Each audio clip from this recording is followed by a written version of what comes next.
ফেনীর সোনাগাজীর আলোচিত মাদ্রাসা ছাত্রী নুসরাত জাহান রাফি হত্যা মামলায় সোনাগাজী ইসলামিয়া ফাজিল মাদ্রাসার তৎকালীন অধ্যক্ষ সিরাজউদ্দৌলা ও একই মাদ্রাসার ছাত্র শাহাদাত হোসেন শামীমের মৃত্যুদণ্ড বহাল রেখেছেন উচ্চ আদালত। একই সঙ্গে মৃত্যুদণ্ডের সাজা কমিয়ে 4 জনকে যাবজ্জীবন এবং খালাস দেওয়া হয়েছে 10 জনকে। সোমবার বিচারপতি ভীষ্মদেব চক্রবর্তী ও বিচারপতি কে এম রাশিদুজ্জামান রাজার সমন্বয়ে গঠিত হাইকোর্টের বিশেষ বেঞ্চ এ রায় ঘোষণা করেন। এসএম আরিফের রিপোর্ট। 2019 সালের 6 এপ্রিল সোনাগাজী ইসলামিয়া ফাজিল মাদ্রাসার ছাদে এক নির্মম পৈশাচিকতার শিকার হন শিক্ষার্থী নুসরাত জাহান রাফি। মাদ্রাসার তৎকালীন অধ্যক্ষের বিরুদ্ধে শ্লীলতাহানির অভিযোগ প্রত্যাহার না করায় কেরোসিন ঢেলে আগুন ধরিয়ে দেওয়া হয় নুসরাতের গায়ে। পরে ঢাকা মেডিকেলের বার্ন ইউনিটে চিকিৎসাধীন অবস্থায় 10 এপ্রিল মারা যান তিনি। ঘটনার 7 মাসের মাথায় 2019 সালের 24 অক্টোবর ফেনীর নারী ও শিশু নির্যাতন দমন ট্রাইব্যুনাল মাদ্রাসার তৎকালীন অধ্যক্ষ সিরাজউদ্দৌলা সহ 16 আসামির সবাইকে মৃত্যুদণ্ড দেয়। পরে আইন অনুযায়ী মৃত্যুদণ্ড অনুমোদনের জন্য মামলার নথি আসে হাইকোর্টে। দীর্ঘ আইনি লড়াই, রাষ্ট্র ও আসামি পক্ষের যুক্তিতর্ক শেষে সোমবার উচ্চ আদালত মাদ্রাসার তৎকালীন অধ্যক্ষ সিরাজউদ্দৌলা ও একই মাদ্রাসার ছাত্র শাহাদাত হোসেন শামীমের মৃত্যুদণ্ড বহাল রাখেন। একই সঙ্গে সাজা কমিয়ে 4 আসামির যাবজ্জীবন এবং খালাস দেওয়া হয় 10 জনকে। আজকে আদালত রায়টি দিয়েছে, আদালত তার অবজারভেশন বলেছে, কিন্তু আমরা তো সার্টিফাইড কপি দ্রুততম সময়ের জন্য আমরা আবেদন করব এবং আমরা দেখব যে আদালত রায় দেওয়ার ক্ষেত্রে যাদেরকে শুধুমাত্র খালাস দিয়েছে এমনই না, যারা দণ্ডপ্রাপ্ত হয়েছেন, ফাঁসির দণ্ডপ্রাপ্ত হয়েছেন কিংবা ফাঁসির দণ্ড থেকে যাবজ্জীবন কারাদণ্ড দণ্ডিত হয়েছেন, তাদেরটাও আমাদের প্রচলিত আইনি ব্যাখ্যা অনুযায়ী সঠিক আছে কিনা এবং সেটা দেখে পর্যবেক্ষণ করেই আমরা প্রকৃতপক্ষে রাষ্ট্রের পক্ষ থেকে সিদ্ধান্ত গ্রহণ করব যে আমরা এই রায়ের বিরুদ্ধে সুপ্রিম কোর্টের আপিল বিভাগে আপিল করব কি করব। দণ্ডপ্রাপ্তদের পরিবার চাইলে সর্বোচ্চ আদালতে আপিল করার কথা জানান আসামি পক্ষের আইনজীবীরা। 16 জনের ফাঁসি একটা মামলায়, এটা আমাদের এর আগে এরকম কোনো জাজমেন্ট আমার জানা নাই। মাননীয় হাইকোর্ট বিভাগ এটি বলেছেন যে বিচারিক আদালত এইভাবে নির্বিচারে ফাঁসি দিতে গিয়ে যেভাবে প্রতিটা পরিবারের উপর একটা ডিভাস্টেটিং এফেক্ট নেমে এসেছে, এই জন্য তার বিচারিক ক্ষমতা কেড়ে নেওয়ার জন্য নির্দেশ দিয়েছেন এবং তাকে আইন মন্ত্রণালয়ে সংযুক্ত করতে বলেছেন। উচ্চ আদালতের রায়ে আইনি লড়াইয়ের আরও এক ধাপ পেরোলেও সর্বোচ্চ আদালতে চূড়ান্ত রায় এবং অভিযুক্তদের শাস্তি কার্যকরের অপেক্ষায় নুসরাতের পরিবার। এসএম আরিফ, মাই টিভি, ঢাকা। মহাসড়কে 3 হুইলার চলাচল বন্ধের দাবিতে বরিশালের নথুল্লাবাদ বাস টার্মিনাল থেকে স্থানীয় দূরপাল্লার বাস চলাচল বন্ধ করে দিয়েছে বাস মালিক ও শ্রমিকরা। হঠাৎ বাস চলাচল বন্ধ হয়ে যাওয়ায় টার্মিনালে অপেক্ষায় থাকা যাত্রীদের ভোগান্তি পোহাতে হচ্ছে। বাস মালিক ও শ্রমিকদের দাবি, মহাসড়কে 3 হুইলার চলাচলের কারণে একদিকে যেমন যানজট সৃষ্টি হচ্ছে, অন্যদিকে দুর্ঘটনার ঝুঁকিও বাড়ছে। দীর্ঘদিন ধরে মহাসড়কে 3 হুইলার চলাচল বন্ধের দাবি জানিয়ে আসলেও কার্যকর ব্যবস্থা নেওয়া হয়নি। তাদের দাবি, মহাসড়কে অবৈধভাবে চলাচলকারী 3 হুইলার বন্ধ না করা পর্যন্ত বাস চলাচল স্বাভাবিক করা হবে না। এদিকে বাস চলাচল বন্ধ থাকায় বরিশাল থেকে বিভিন্ন রুটের যাত্রীরা বিপাকে পড়েছেন। পরিস্থিতি স্বাভাবিক করতে সংশ্লিষ্ট কর্তৃপক্ষের দ্রুত হস্তক্ষেপ দাবি করেছেন যাত্রীরা। আমাদের এই যে যাতায়াতের সমস্যা হচ্ছে, আমরা স্কুল কলেজ গামী যারা যাত্রী আছি, আমাদের আরো বেশি সমস্যা হচ্ছে। বাসে চলাচল করলে আমাদের সুবিধা হয়। অবৈধ গাড়ি, 3 হুইলার গাড়ি তো চলার নিয়ম নাই, কাগজপত্র অবিহীন গাড়ি চালায়। আর আমরা মালিক সমিতির একটি গাড়ির কাগজ যদি না থাকে আমাদের গাড়ি নিয়ে যান, আমরা কোনোদিন তদবির করবো না, বলবো না যে আমাদের গাড়ির কাগজ নেই, আমরা গাড়ি কেন নিয়েছেন। টার্মিনালে গেলে আসলে 3 হুইলারের লোক লাঠি নিয়ে দাঁড়ায় আছে, না বাস টার্মিনালের আসলে মালিক সমিতির পক্ষ থেকে কিছু লোক লাঠি হাতে দিয়ে দাঁড় করানো হয়েছে। এটুকু যদি প্রশাসন যাচাই করে তাহলে বিষয়টা খুব সহজ হয়ে যায়। ভারতের ওড়িশা উপকূলের কাছে বঙ্গোপসাগরে পানামার পতাকাবাহী জাহাজ এমভি ওশান উইনার ডুবে যাওয়ার পর থেকে নিখোঁজ রয়েছেন বাংলাদেশের মেরিন ইঞ্জিনিয়ার মোহাম্মদ আবদুল্লাহ আল মামুন।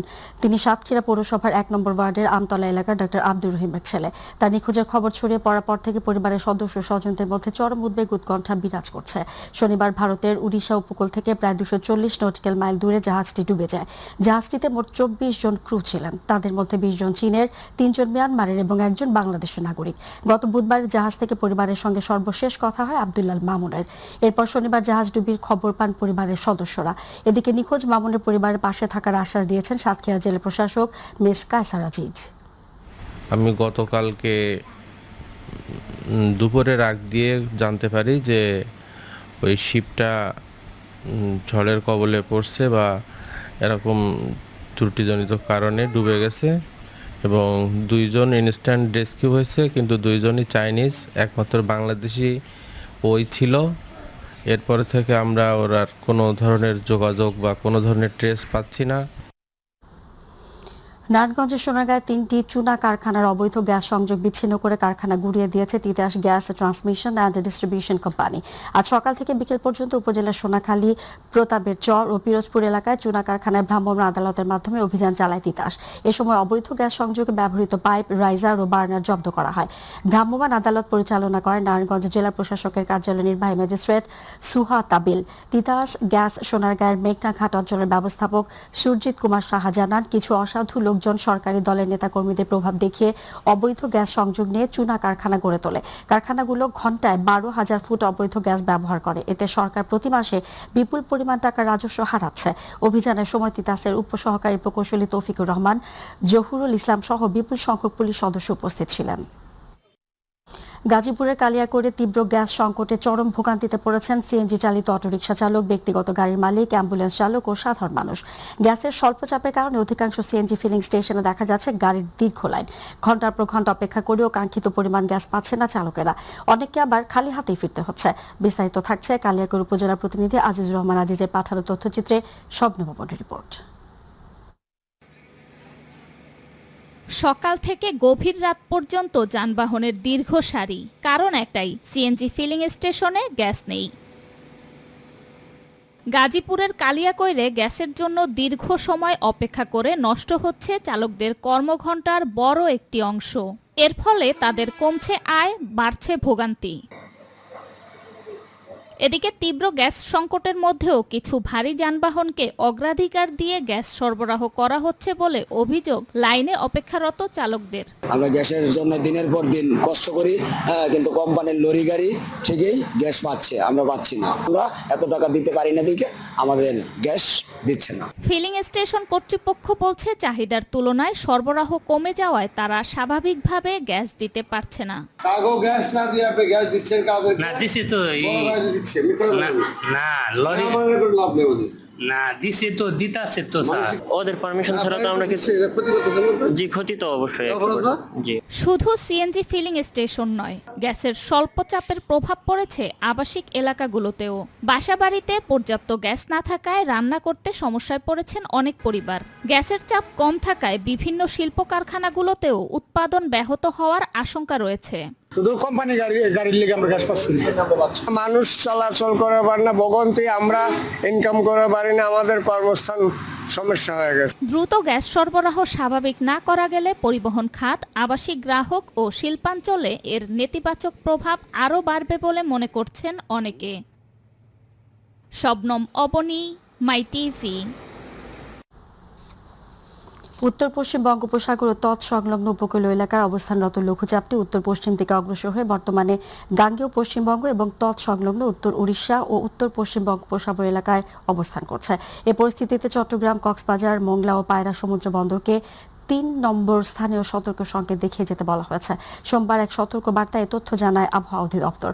এছাড়াও উত্তর বঙ্গোপসাগর অবস্থানরত মাছ ধরার নৌকা ট্রলার সমূহকে পরবর্তী নির্দেশ না দেওয়া পর্যন্ত উপকূলের কাছাকাছি থেকে সাবধানে চলাচল করতে বলা হয়েছে। চট্টগ্রাম নগরীর তীব্র যানজট নিরসন, বিভিন্ন ভবনের সিডিএ প্ল্যানের সঠিক বাস্তবায়ন এবং বেসরকারি হাসপাতাল, স্কুলের পার্কিং ব্যবস্থার প্রকৃত চিত্র দেখতে অনুমোদিত নকশার বাস্তবায়ন নিশ্চিত অভিযান চালিয়েছে চট্টগ্রাম উন্নয়ন কর্তৃপক্ষ সিডিএ। সকাল থেকে চট্টগ্রাম নগরীর ল্যান্ডসেট, শেভরন, বেলভিউ সহ বিভিন্ন হাসপাতালে ও আল হিদায়া স্কুল সহ প্রবর্তক এলাকার বেশ কিছু প্রতিষ্ঠানে অভিযান চালান সিডিএ চেয়ারম্যান প্রকৌশলী বেলায়েত হোসেনের নেতৃত্বে প্রতিনিধি দল। এতে তারা অনুমোদিত নকশার গড়মিল, আবাসিকের অনুমোদনের ভবনে স্কুল খোলা, অপর্যাপ্ত পার্কিং ও দুর্বল অগ্নি নিরাপত্তা ব্যবস্থার গুরুতর অনিয়ম দেখতে পান। এ সময় তার প্রতিষ্ঠানগুলোকে 1 মাসের মধ্যে সিডিও নকশা বাস্তবায়ন ও পার্কিং নিশ্চিতের নির্দেশনা দেন। এর মধ্যে নির্দেশনা বাস্তবায়ন না হলে কঠোর ব্যবস্থা নেওয়া হবে বলে জানান তিনি। যশোরের মনিরামপুর উপজেলার ভোজগাতি ইউনিয়নের টুনিয়া ঘরা দাখিল মাদ্রাসা মাঠে বাংলাদেশ জামায়াত ইসলামীর কর্মী সম্মেলন অনুষ্ঠিত হয়েছে। সম্মেলনে জামায়াত ইসলামী ভোজগাতি ইউনিয়ন শাখার সভাপতি মাওলানা রহমত আলী সভাপতিত্ব করেন। সম্মেলনে প্রধান অতিথি হিসেবে বক্তব্য দেন জামায়াত ইসলামী যশোর জেলা আমির ও যশোর 4 আসনের সংসদ সদস্য অধ্যাপক গোলাম রসুল। বিশেষ অতিথির বক্তব্য দেন যশোর 5 আসনের সংসদ সদস্য অ্যাডভোকেট গাজী এনামুল হক। এছাড়াও বক্তব্য রাখেন জেলা শুরা ও কর্মপরিষদ সদস্য মাওলানা আরশাদুল আলম, মনিরামপুর উপজেলা আমির অধ্যাপক ফজলুল হক সহ বিভিন্ন অঙ্গ ও সহযোগী সংগঠনের নেতাকর্মীরা। ময়মনসিংহে প্রতিদিন বাড়ছে ডেঙ্গু জ্বরে আক্রান্ত রোগীর সংখ্যা। এ লক্ষ্যে ময়মনসিংহ প্রেস ক্লাবে ডেঙ্গুর প্রকোপ নিয়ন্ত্রণে গণমাধ্যমের করণীয় শীর্ষক মতবিনিময় সভা অনুষ্ঠিত হয়েছে।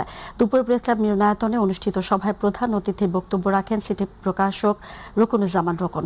তিনি বলেন, ডেঙ্গু ও মশাবাহিত রোগ নিয়ন্ত্রণে শুধু ওষুধ প্রয়োগ নয়, ডেঙ্গু নিয়ন্ত্রণে মশার প্রজননস্থল ধ্বংস ও পরিচ্ছন্নতা কার্যক্রম নিয়মিত চালানো হচ্ছে।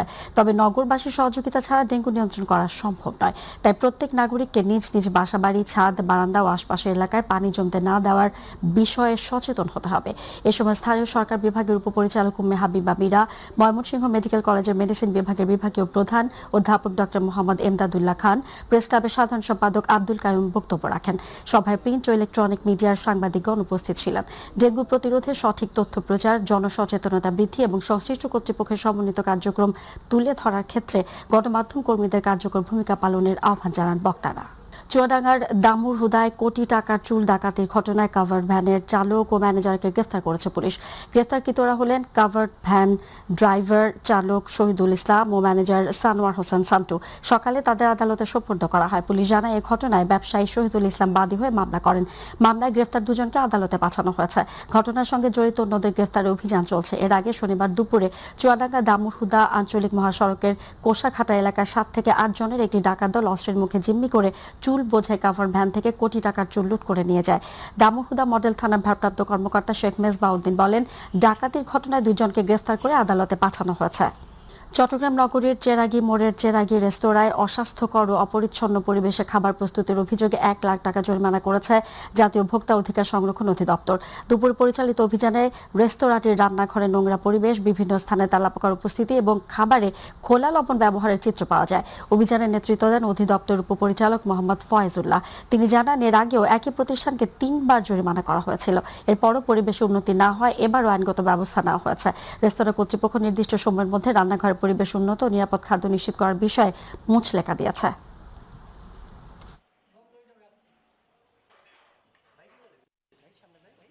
আমরা যেটা দেখাচ্ছি ময়লা, তারা বলছে যে সেটা ময়লা না, আসলেই ময়লা।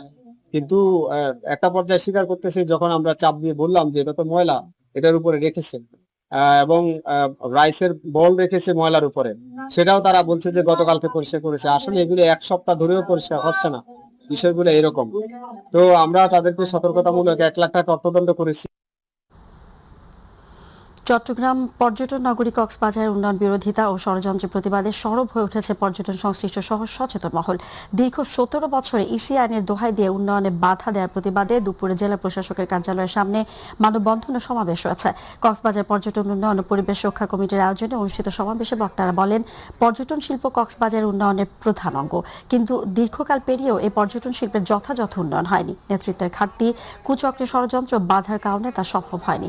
কক্সবাজার প্রেস ক্লাবের সাধারণ সম্পাদক মমতাজ উদ্দিন বাহারির সভাপতিত্বে বক্তব্য রাখেন গবেষক ও পরিবেশ সাংবাদিক ফোরামের সভাপতি মোহাম্মদ নুরুল ইসলাম, বিশিষ্ট পর্যটন উদ্যোক্তা সিআইপি আব্দুল শুকুর, আইনজীবী সমিতির সাধারণ সম্পাদক আকদার উদ্দিন হেলালি, ইউনিয়ন কক্সবাজারের সভাপতি নুরুল ইসলাম হেলালি, পর্যটন উদ্যোক্তা মুফিজুর রহমান মুফিজ, টিভি জার্নালিস্ট অ্যাসোসিয়েশনের সভাপতি এম.আর. খোকন, মেরিন ড্রাইভ সড়ক মোটেল মালিক সমিতির সাধারণ সম্পাদক মুকিব খান। প্রতিবাদ সমাবেশ শেষে ষড়যন্ত্রকারীদের বিরুদ্ধে ব্যবস্থা গ্রহণ করতে জেলা প্রশাসকের মাধ্যমে প্রধানমন্ত্রী বরাবর স্মারকলিপি প্রদান করেন নেতৃবৃন্দ। টাঙ্গাইলের ঘাটাইল উপজেলায় 2টি বেসরকারি ক্লিনিকে ডিজিটাল ক্লিনিক ও লাইফ কেয়ার হাসপাতাল বিভিন্ন অনিয়মের অভিযোগে মেডিকেল প্র্যাকটিস এবং বেসরকারি ক্লিনিক ও ল্যাবরেটরি অধ্যাদেশ 1982-13 ধারা অনুযায়ী 10,000 টাকা জরিমানা করেছেন এক্সিকিউটিভ ম্যাজিস্ট্রেট উপজেলা সহকারী কমিশনার ভূমি মোহাম্মদ জায়েদ হোসাইন। এ সময় উপস্থিত ছিলেন মেডিকেল অফিসার ডাক্তার শুভময় পাল ও আইন শৃঙ্খলা বাহিনীর সদস্যরা। গাইবান্ধায় নবাগত জেলা প্রশাসকের সাথে গণমাধ্যম কর্মীদের পরিচিতি মত বিনিময় সভা অনুষ্ঠিত হয়েছে। জেলা প্রশাসক ও জেলা ম্যাজিস্ট্রেট ডক্টর মোহাম্মদ মনিরুজ্জামানের সভাপতিত্বে সকালে জেলা প্রশাসক সম্মেলন কক্ষে পরিচিতি ও মত বিনিময় সভা অনুষ্ঠিত হয়। এ সময় উপস্থিত ছিলেন অতিরিক্ত জেলা প্রশাসক যাদব সরকার, সিনিয়র সাংবাদিক সৈয়দ নুরুল আলম জাহাঙ্গীর, আবেদুর রহমান স্বপন, ফিরোজ কবির মিলন, ঋতু প্রসাদ, হাবিবুর রহমান, কার্তিক চন্দ্র বর্মন ও আব্দুল মুনতাকিন জুয়েল সহ জেলা প্রিন্ট ও ইলেকট্রনিক্স মিডিয়ার কর্মীবৃন্দ। মুন্সিগঞ্জের গজারিয়ায় অস্বাস্থ্যকর পরিবেশে খাবার প্রস্তুত, খাদ্য সংরক্ষণে অনিয়ম এবং পণ্য উৎপাদন ও মেয়াদোত্তীর্ণের তারিখ উল্লেখ না করায় new food village highway restaurant ও ঢাকা মিষ্টিমুখ অ্যান্ড রেস্টুরেন্ট নামে 2 রেস্টুরেন্টকে মোট 40,000 টাকা জরিমানা করেছে জাতীয় ভোক্তা অধিকার সংরক্ষণ অধিদপ্তর। গজারিয়া উপজেলার বিভিন্ন এলাকায় অভিযান পরিচালনা করা হয়। অভিযান পরিচালনা করেন জাতীয় ভোক্তা অধিকার সংরক্ষণ অধিদপ্তর মুন্সিগঞ্জ জেলা কার্যালয়ের সহকারী পরিচালক আসিফ আল আজাদ। অভিযানে সহযোগিতা করেন জেলা স্যানিটারি ইন্সপেক্টর ফারহানা খান ও গজারিয়া থানা পুলিশের একটি দল। মেহেরপুরের গাংনীতে জাতীয় ভোক্তা অধিকার সংরক্ষণ অধিদপ্তর অভিযানে 3টি প্রতিষ্ঠানে মোট 73,000 টাকা জরিমানা করা হয়েছে। এ সময় বিপুল পরিমাণ কেওড়া জল ও প্রায় 4 বস্তা ওষুধ জব্দ করা হয়। অভিযান পরিচালনা করেন মেহেরপুর জেলা কার্যালয়ের সহকারী পরিচালক মোহাম্মদ মামুনুল হাসান। অভিযানে গাংনী বাজারের নান্না বিরানি হাউসকে 40,000 টাকা জরিমানা করা হয়। নান্না বিরানি হাউসে কেওড়া জল ব্যবহার করে খাবার তৈরির অভিযোগের ভিত্তিতে অভিযান চালানো হলে সেখানে বিপুল পরিমাণ কেওড়া জলের বোতল পাওয়া যায়। এছাড়া মেসার্স সোহাগ মেডিসিন কর্নারকে 30,000 টাকা জরিমানা করা হয়। প্রতিষ্ঠানটি থেকে প্রায় 4 বস্তা ওষুধ জব্দ করা হয়েছে। অভিযানে সার্বিক সহযোগিতা করেন নিরাপদ খাদ্য কর্মকর্তা মোহাম্মদ রিয়াজ মাহমুদ, ক্যাবের গাংনী উপজেলা সাধারণ সম্পাদক মাহবুব আলম, মেহেরপুর জেলা পুলিশের একটি দল এবং র্যাব 12 এর একটি দল। 9 দফা দাবি আদায়ের লক্ষ্যে দিনাজপুরে বিক্ষোভ মিছিল ও সমাবেশ করেছে বাংলাদেশ গণপূর্ত কর্মচারী ইউনিয়ন দিনাজপুর জেলা কমিটি। সকালে গণপূর্ত বিভাগীয় চত্বর থেকে একটি বিক্ষোভ মিছিল বের হয়। দিনাজপুর জেলা গণপূর্ত কর্মচারী ইউনিয়নের আয়োজনে অনুষ্ঠিত কর্মসূচিতে কেন্দ্রীয় ঘোষিত কর্মসূচির সঙ্গে একাত্মতা পোষণ করে সংগঠনের নেতাকর্মী ও গণপূর্ত বিভাগের বিভিন্ন পর্যায়ের সাধারণ কর্মচারীরা অংশ নেন। মিছিল শেষে গণপূর্ত বিভাগীয় চত্বরে অনুষ্ঠিত সমাবেশে বক্তারা 9 দফা দাবি দ্রুত বাস্তবায়নের জন্য সরকারের প্রতি আহ্বান জানান। কর্মসূচিতে দিনাজপুর জেলা গণপূর্ত কর্মচারী ইউনিয়নের সভাপতি মোহাম্মদ সিরাজুল ইসলাম ও সাধারণ সম্পাদক সেলিম লিটন সহ সংগঠনের অন্যান্য নেতারা বক্তব্য দেন। এ সময় সংগঠনের নেতৃবৃন্দ ও গণপূর্ত বিভাগের সর্বস্তরের কর্মচারীরা উপস্থিত ছিলেন। ইসলামী ছাত্র আন্দোলন বাংলাদেশের প্রতিষ্ঠা বার্ষিকী উপলক্ষে ব্রাহ্মণবাড়িয়ায় স্মৃতির মিনার থেকে দাওয়াতের ডাক শীর্ষক আলোচনা সভা অনুষ্ঠিত হয়েছে। রোববার শহরের কাউতলিতে আয়োজিত অনুষ্ঠানে প্রধান অতিথি ছিলেন সংগঠনের কেন্দ্রীয় সভাপতি মুনতাসির আহমেদ, ব্রাহ্মণবাড়িয়া জেলা সভাপতি তাহসিন আহমেদের সভাপতিত্বে এবং সাধারণ সম্পাদক এস.এম. আব্দুর রহিমের সঞ্চালনায় বিশেষ অতিথি ছিলেন কেন্দ্রীয় কওমি মাদ্রাসা সম্পাদক বি.এম. মাহাদি আল হাসান, ইসলামী আন্দোলন ব্রাহ্মণবাড়িয়া জেলা সভাপতি অধ্যাপক মাওলানা আবুল কালাম আজাদ, সিনিয়র সহ সভাপতি গাজী নিয়াজুল করিম, সাধারণ সম্পাদক মাওলানা মাহমুদুল হাসান হিফজ সহ আরো অনেকে। ব্রাহ্মণবাড়িয়া সদর উপজেলা সমাজসেবা কার্যালয়ের আয়োজনে প্রান্তিক পেশাজীবী জনগোষ্ঠীর জীবনমান উন্নয়ন দ্বিতীয় ফেজ শীর্ষক প্রকল্পের 10 দিনের সফট স্কিল প্রশিক্ষণ শুরু হয়েছে। সকালে উপজেলা পরিষদ সম্মেলন কক্ষে প্রশিক্ষণের উদ্বোধন করেন সদর উপজেলা নির্বাহী কর্মকর্তা মাহমুদা জাহান। জেলা সমাজসেবা কার্যালয়ের সহকারী পরিচালক আল মাহমুদ হোসেনের সভাপতিত্বে এ সময় সদর উপজেলা সমাজসেবা কর্মকর্তা নুরুল মাহমুদ ভুইয়া, বিপিএটিসি প্রশিক্ষণ প্রার্থীরা উপস্থিত ছিলেন। কামার কুমার সহ প্রান্তিক পেশাজীবী জনগোষ্ঠীর 90 জন প্রশিক্ষণে অংশগ্রহণ করেন। কুমিল্লার দাউদকান্দিতে 12 রবিউল আউয়াল পবিত্র ঈদুল মিলাদুন নবী উপলক্ষে মোহাম্মদ ইসলামের নেতৃত্বে 6ষ্ঠ প্রতিষ্ঠা বার্ষিকীতে পবিত্র জশ্নে জুলুসের র্যালি অনুষ্ঠিত হয়। র্যালিটি দাউদকান্দি বাজারের বিভিন্ন সড়ক প্রদক্ষিণ করে দাউদকান্দি ঈদগাহ ময়দানে এসে শেষ হয়। এ সময় উপস্থিত ছিলেন দাউদকান্দি থানার সমন্বয়ক আমিনুল ইসলাম, দাউদকান্দি থানার সেকশন সমন্বয়ক মোহাম্মদ রবিউল ইসলাম, সঞ্চালনায় ছিলেন মোহাম্মদ গিয়াস উদ্দিন। চট্টগ্রাম কেন্দ্রীয় বায়তুল শরফ দরবারে অনুষ্ঠিত হয়েছে বায়তুল শরফ আঞ্জুমনে নওজোয়ান কেন্দ্রীয় কার্যকরী পরিষদের 46তম বার্ষিক সাধারণ সভা। সংগঠনের সাধারণ সম্পাদক কে.এম. ইমরানুল ইসলামের সঞ্চালনায় আয়োজিত সভায় বক্তব্য দেন আলোচক প্রফেসর ডক্টর আ.ক.ম. আব্দুল কাদের, বিশেষ অতিথি হাফেজ আমানুল্লাহ, সাবেক সভাপতি কাজী মোহাম্মদ আব্দুল হান্নান ও সভাপতি হাফেজ মাওলানা শাহ আলম। সভায় যুব সমাজকে দ্বীনি শিক্ষা, সমাজসেবা ও মানব কল্যাণমূলক কর্মকাণ্ডে সম্পৃক্ত হওয়ার আহ্বান জানানো হয়। পরে দেশ ও জাতির কল্যাণ কামনায় বিশেষ দোয়া ও মুনাজাত পরিচালনা করেন। সিরাজগঞ্জের চৌহালি উপজেলার বাঘুটিয়া ইউনিয়নের চর নাকালিয়া গ্রামের বীর মুক্তিযোদ্ধা মাওলানা সিরাজুল ইসলাম আনসারীর রাষ্ট্রীয় মর্যাদায় দাফন সম্পন্ন হয়েছে। তিনি ইসলামিক ফাউন্ডেশনের সহজ কোরআন শিক্ষা কার্যক্রমের শিক্ষক হিসেবে দায়িত্ব পালন করেছেন। আজ বাদ জোহর শম্ভুদিয়া হাই স্কুল মাঠে উপজেলা প্রশাসনের পক্ষ থেকে তাকে গার্ড অফ অনার ও রাষ্ট্রীয় সম্মাননা প্রদান করা হয়। এ সময় উপস্থিত ছিলেন উপজেলা নির্বাহী কর্মকর্তা মোহাম্মদ মেহেদী হাসান শাকিল, চৌহালি থানার অফিসার ইনচার্জ তারিকুজ্জামান, রাজনৈতিক ব্যক্তিবর্গ ও জেলা পুলিশের সদস্যরা। একসময় তাঁতের খটখট শব্দে মুখর থাকত নারায়ণগঞ্জের রূপগঞ্জের জামদানি পল্লী। দিনরাত ব্যস্ত থাকতেন কারিগররা।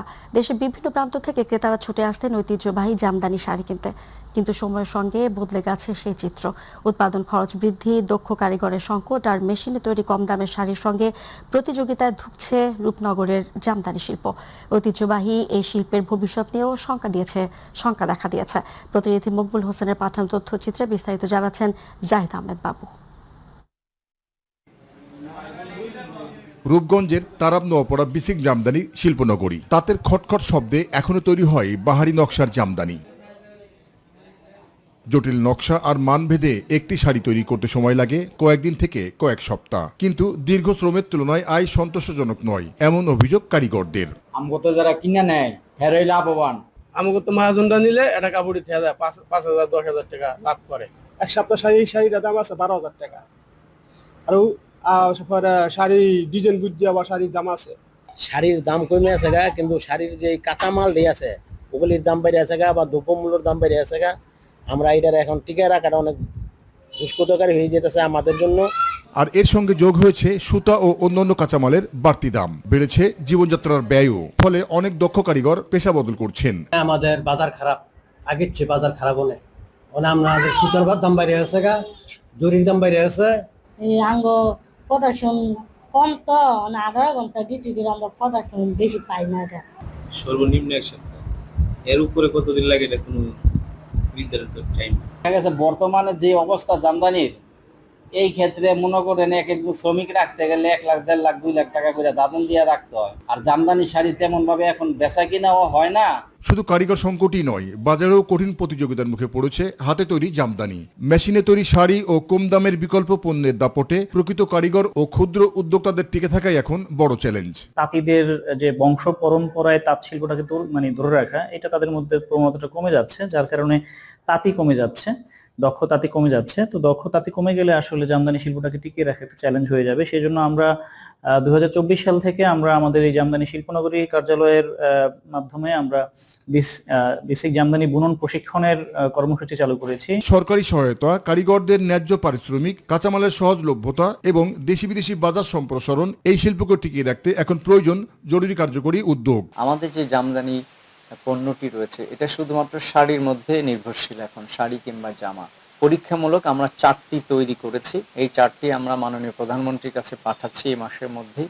ওনারা দেখে যাচাই বাছাই করবেন। যদি এটি সাকসেসফুল হয় তাহলে ইন্টারন্যাশনালি গ্লোবাল মার্কেটে আমরা এই জামদানির নতুন ডাইভার্সিটি একটা প্রোডাক্ট আমরা লঞ্চ করতে পারবো। রূপগঞ্জের তাতে এখনো বোনা হচ্ছে ঐতিহ্যের গল্প, কিন্তু সেই তাতে শব্দ যেন থেমে না যায়, তার জন্য প্রয়োজন সময় উপযোগী উদ্যোগ ও টেকসই পরিকল্পনা। কারণ জামদানি শুধু একটি শাড়ি নয়, এটি বাংলাদেশের পরিচয়ের একটি অনন্য অংশ। জাহিদ আহমেদ বাবু, মাই টিভি।